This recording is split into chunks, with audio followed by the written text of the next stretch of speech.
राहुल गांधी की सदस्यता खत्म होने के मुद्दे को लेकर कांग्रेसी देश भर में जिला मुख्यालय पर सत्याग्रह के रूप में प्रदर्शन कर रहे हैं और इस कड़ी में पानीपत में भी संविधान चौक पर स्थानीय नेताओं की अगुवाई में कार्यकर्ताओं ने सत्याग्रह आंदोलन में भाग लेकर मौजूदा सरकार के खिलाफ अपना रोष प्रकट किया। कांग्रेसियों ने सत्याग्रह के दौरान रोष प्रकट करते हुए कहा कि राहुल गांधी से मौजूदा की केंद्र सरकार डरी हुई है। दरअसल भारत जोड़ो यात्रा की सफलता के बाद उनकी लोकप्रियता और राहुल गांधी द्वारा संसद में अडानी और मोदी के रिश्ते के सवाल उठाने पर सरकार उनसे खफा है और उसी के चलते उनकी सांसद सदस्यता को 24 घंटे में समाप्त कर अपने खौफजदा इरादे साफ कर दिए हैं। सत्याग्रह पर बैठे हुए नेताओं का कहना था कि प्रधानमंत्री नरेंद्र मोदी ने संसद में राहुल गांधी को अपने नाम के आगे नेहरू ना लगाने की गाली देकर अपमान किया था। उनके खिलाफ किसी ने कोई फैसला नहीं दिया। ये सरकार की तानाशाही है। वह अपने नेता के लिए इंसाफ की लड़ाई लड़ते रहेंगे। और दूसरी ओर युवा नेता ने सत्याग्रह के दौरान नारेबाजी करते हुए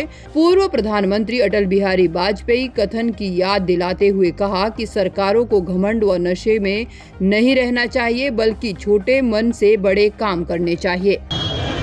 आज का सत्याग्रह जो कांग्रेस पार्टी ने आदेश दिया कि जो ये साजिश हुई है देश में कि एक आदमी बोलता तो साउथ में है, मुकदमा आके सूरत में दर्ज करते हैं और फैसला कर देते हैं।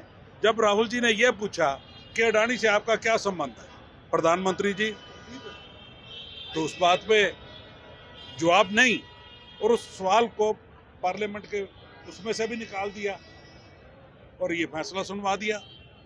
ये एक साजिश है, एक बहुत भारी साजिश है इस देश के लिए। ये लोकतंत्र खतरे में है।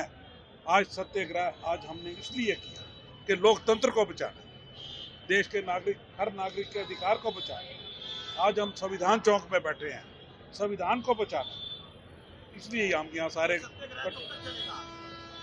बैठे हैं। भैया सत्याग्रह तो जब तक चलेगा, जब तक अन्याय के विरुद्ध लड़ाई तो चलती रहेगी।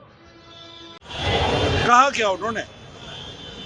आप पूछते हो, जब राहुल गांधी को यह पूछते हैं कि इसका बाप कौन है, प्रधानमंत्री कहते हैं पार्लियामेंट में कि ये नेहरू जात क्यों नहीं लिखते। ये गाली है कि क्या गाली है? गांधी का बेटा तो गांधी लिखेगा, नेहरू कैसे लिख देगा? माँ की जात लिखेगा क्या? ये गाली है। हमने तो कहा ही कुछ नहीं और ये कह के भी पाक साहब बनते हैं। आज सत्याग्रह किया है जी पूरे देश में। आज देशवासी, कांग्रेस पार्टी, सारे जन आज सत्याग्रह कर रहे हैं, धरना दे रहे हैं। जिस तरीके से इस देश का ध्यान भटकाने की ये बीजेपी पार्टी, सत्तारूढ़ पार्टी कोशिश कर रही है, बेरोजगारी से, भ्रष्टाचारी से, लाचारी से, ये इन्होंने जो राहुल गांधी जी के साथ चोर को चोर कहने पर इन्होंने आज ये जो इनको सजा दी है 2 साल की, ये निंदनीय है। मजिस्ट्रेट कोर्ट ने इनको सजा दी और उन्होंने साथ कहा कि अगर 30 दिन का टाइम है, ये 30 दिन इन्होंने सब्र क्यों नहीं करी? वो अपील कर सकते हैं, इसका स्टे हो सकता है। 24 घंटे के अंदर अंदर इन्होंने उनकी सदस्यता रद्द करने का काम किया। ये बहुत निंदनीय है और मैं आपको सच्ची ये बात कोई लोगों से छुपाई हुई नहीं है कि जब भी अडानी अंबानी के बारे में राहुल गांधी जी सदन के अंदर जाकर बोलते हैं, ये ध्यान भटकाने के लिए देश को किसी और तरफ मोड़ने का काम करते हैं। इसी तरीके से इन्होंने पिछले सत्र में जब राहुल गांधी जी ने अडानी के बारे में उनकी पोल खोलने की बात कर, जब उन्होंने सवाल किया कि 20-25 हज़ार करोड़ रुपए कहाँ गए, इन्होंने उनकी सदस्यता रद्द करने का काम किया। ये बहुत निंदनीय है। और एक बात मैं जरूर कहूँगा आखिरी में कि छोटे मन से कोई बड़ा नहीं होता। ये बात मैंने नहीं, अटल बिहारी वाजपेयी जी ने कही थी।